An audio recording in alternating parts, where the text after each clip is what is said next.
मौरिपारानिफ्राय जि स'फुर थांनाय लामाया जोंहा एसे माने गाज्रि अबस्थायाव माने दंमोन। दा बेखौ सिन्था खालामनानै जोंहा जोंनि माने स्थानीय जिथु MCLA आरो बिटिआरनि EM उपेन्द्र नार्जारिनि जि माने नाजानायाव माने गावनि फारसे नाजानायाव जोंनि गेजेरजों बिथाङा लामाखौ एसे फाहामनायनि बेबस्थाखौ लादों आरो बे फाहामनाय हाबाफारि बियो दिनै माने मौरिपारा बा गानेशपसिम मोनफैबाय आरो बे दिनैनि गेजेराव जोबगोन होनना जों आसा फारिदों बे रिपेयारिं खालामनाय खामानिया।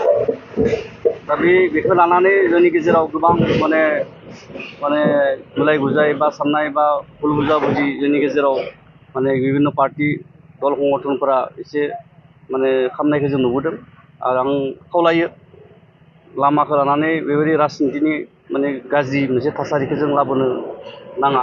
मानो होनबा खामानिखौ मावनाया बा खामानि मावनाया सरकारनि दायित्वमोनब्लाबो दा सरकारा बे खामानिखौ मावनायाव एसे लेट जादों आरो बे लेट जानायनि थाखाय जोंहा स्थानीय जिथु MCLA बिथाङा गाव माने गावनि जायगा गावनि दायित्व दङ हिसाबै बिथाङा बेखौ एसे माने गावनि पकेटनिफ्रायबाबो एसे माने मानसिफोरखौ सोलिनो हानाय हिसाबै बिथाङा खामानिखौ मावनो आखायाव लादों आरो बेखौ लानानै दिनै बायदिसिना गुबुन माने बिरोधि दोलोफोरा माने बिनि सायाव मोनसे गाज्रि मोनसे माबाखौ लाबोनो नागिरदोंमोन।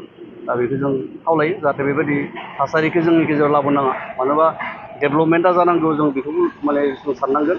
दा बेनिखायनो दा सरकारि लामाया जानायखौ नेयालाखिनो बिथाङा जे मावदों बे खामानिखौ बिथांनि नाजानायजों जों बेखौ धन्यबाद होनांगोन आरो जों भारतीय जनता पार्टी BJP दोलोनिफ्राय बिथांखौ माने रोजा रोजा साबायखर बावदों। मानोना बिथाङा बेबायदि खामानिखौ सिगांबो आगोलबो जि जनप्रतिनिधि जाय सिगाङावबो बेबायदि गोबां खामानिफोरखौ मावोमोन बिथाङा माने जिथु माने समाज सेबक हिसाबै बिथाङा खामानि मावोमोन। दा बेबायदिनो बिथाङा दिनै सरकारखौ लामा नायालासिनो बिथाङा गावनि पकेटजों खामानिखौ मावबाय थादों। दा बेखौ जों नुबाय थादों आरो जोबोद मोजां जादों आरो बाख्नायदों मानसिफोरा। गोबां मानसियानो रायजोफोरा मोजां मोनदों बे खामानि मावनायखौ आरो माने लासै जोंनि बे खामानिया जोबनायनि लामायाव दिनै जोबगोन। बे बाथ्रायानोथ' बुंदों आं माने राजनितिनि नामाव राजनितिखौ लानानै बेबायदि लामा लोंसेखौ लानानै राजनिति खालामनाङा। राजनिति खालामनो गोनां जोंहा गोबां पइन्ट दं बेफोरखौ लानानै खालामनांगौ। दा लामाया एसे गाज्रि जानायनि थाखाय बिथाङा जि बाला अन्थाइ गारनाय बेखौ लानानैनो माने राजनितिनि मोनसे माबाखौ गुबुन फारसे लाइनथिं लांनो नागिरदों बेखौ जों नुदोंमोन। दा बे बुस्थुआ एसे माने दा दिनै गैला माने बे बुस्थुआ गैला मानसिफोरा बुजिबाय जेथिया बे बुस्थुखौ खालामनाङा आरो बेखौ खालामोबा जोंनि गेजेरावनो खामानि दामानि मावनायाव एसे उसुबिदा जायो आरो उसुबिदा जायोब्ला खामानिफोरा गोलैना थागोन जों बेखौसो सानो आरो। दा बेनिखायनो जुदि सोरबा मावनो गोसो दङब्ला मावजायो। गोबां खामानि गामि ओनसोलाव फिसा फिसा खामानिफोरा गोलैनानै दं माने लामाफोरा बहा पाका जाजोबाखै नालाय बेबायदि गोबां गामिफोराव सेन्ड केबोल होनो गोनांबो दङ आरो बेबायदिफोराव हैथो जों बेखौ खावलायो। दोंसे लामायावनो सेरलाय बेरलाय मावनाया जोंनि थाखाय बे मोनसे मोजां माबा नङा आरो मावनो गोनांबो नङा इमान माने मोनसे लामाखौनो सेरलाय बेरलाय मावनानै नांलाय खमलाय खालामनो गोनां दरकार गैया। बेखौ रायजोफोरा माने बेखौ उल्थासो सानगोन नङाब्ला गाज्रि मोननाय मोनसे माबाया फैगोन रायजोफोरा बिथांमोननि सायाव। दा बेखौ आं खावलायो जायखिजाया खामानि मावब्लाबो माने बिथाङा जाहाथे माने सापर्ट खालायो বা হেফাজত হলে বেছি লুবैयो আৰু আপোনালোকে অৱগত হৈছে যে কালি আমি কাম ষ্টাৰ্ট দিছিলোঁ। আমি নাওকটাৰ পৰা আমাৰ যিখিনি ৰৈ গৈছিল গান্ধী আমি আজি কামখিনি গোটেই ক্লিয়াৰ কৰিম। প্ৰায় ক্লিয়াৰে এতিয়া অলপমান আছে আপোনাৰ 20-25 মিটাৰ জেগা বাকী আছে এইখিনি ক্লিয়াৰ কৰিম আমি আজি। দ্বিতীয় কথাটো হ'ল কি আমি শুনিব পাইছোঁ আৰু বহুত কথা শুনিলোঁ কি আমি ৰাজনীতি কৰিছোঁ, ইলেকশ্যনৰ টাইম ৰাজনীতি কৰিছোঁ।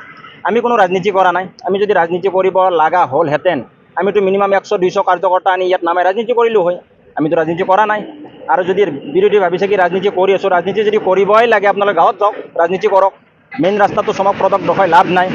এতিয়া আমি শুনিছোঁ যে নাওকটাত মিলাই আছে ক'ৰবাত মিলাই আছে আৰে ভাই আমি মাৰি থৈ আহিছোঁ আৰু বিজেপি দলৰ এটাই কমিটমেণ্ট কয় যেনেকৈ কৰে তেনেকৈ বিজেপি দলে কাম ৰাইজৰ উন্নয়নৰ কাৰণে এইখন চৰকাৰ হৈছে আপোনালোকে গম পায় পঞ্চায়তৰ ইলেকশ্যনবিলাক গম পাইছে ৰাভা ইলেকশ্যন গম পাইছে যদি কামেই নকৰে দলটো কেনেকৈ ভোট দিব মানুহে কাম চাইতো ভোট দিয়ে মানুহে হয়নে নহয় ঠিক তেনেকুৱা আমাৰ শুক্লাচাৰৰ যথেষ্ট কাম হৈছিল আৰু দৰজীৰ্ণ শুক্লাচাৰ ভঙতা আমাক এৰি থৈ গুচি গৈছিল সেই অঞ্চলটো আজি আমাৰ ৰণেন্দ্ৰ নাৰ্জাৰী ডাঙৰীয়াই তেখেতে কি কৈছে বহুত উন্নতি সাধন কৰিবলৈ বাধ্য কৰিব পাৰিছে বা হৈছে আজি বানপানীৰ সমস্যা নোহোৱা হৈ যাব ধৰিছে দুই এটা মাথৰিৰ সমস্যা আছে এইটো আমি ৰিচেণ্টলি এইটো মাথৰিৰ সমস্যা আমি সমাধান কৰিম গতিকে আজি মেইন হাইৱেটো যিটো ৰাস্তা আমি কাম কৰিছোঁ এইটো ৰাস্তাটো ইয়ামৰ এক্টিয়াৰৰ ৰাস্তা নহয়তো তথাপিও তেখেতে নিজা খৰচত নিজা দৰমহাৰ পইচাৰে তেখেতে গোটেই গাঁতখিনি মাৰি দিয়ে বম বম গাঁটা এই গাঁটাখিনি মাৰা সহজ কথা নহয় কিন্তু আমিতো ৰাজনীতি নকৰোঁ কেতিয়াও আমিতো ৰাইজৰ উন্নয়নৰ হকে আছোঁ বিজেপি দল ৰাইজৰ উন্নয়নৰ হকে কাম কৰি যাম फरायसाफोरनि थाखाय मोनसे फोसावथाय सोलोंथाइ बोसोर 2025-26 नि फरायसाफोरनि थाखाय